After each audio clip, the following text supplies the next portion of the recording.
You said that what was happening for you was something that you just couldn't tackle in rehab, that it was Mm, something that was making you wait. What were the lessons that you took from that time? And how did you maintain your mental health and your faith through all of that really tough year?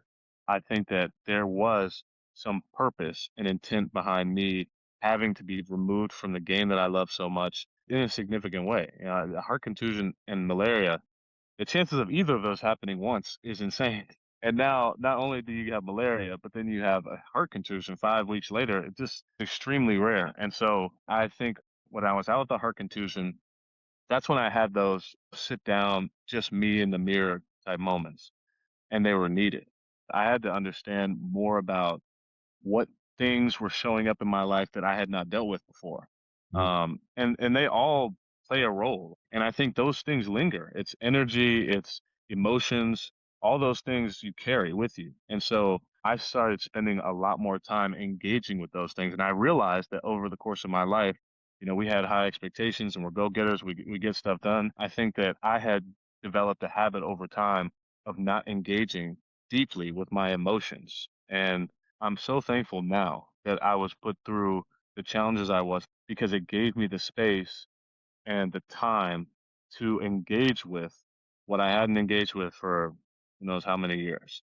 And now I feel so much lighter as a result of emptying some of that baggage out.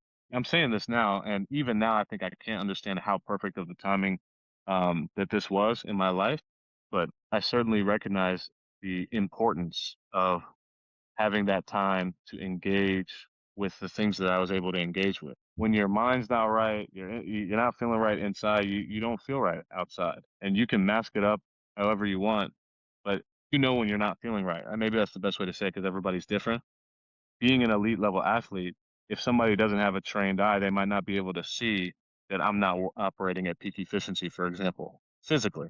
But I can know that. And I think now that I understand what it's like to be clean on the inside, mentally with your emotions and everything, it makes it so much easier to recognize when that's not being exuded externally. Yeah, man, I think that there was purpose behind me being separated from the game. And now I return with the knowledge and wisdom of somebody who has navigated the things that were keeping me from being off the game, not somebody who's running away from it and hiding it and throwing it in the back corner.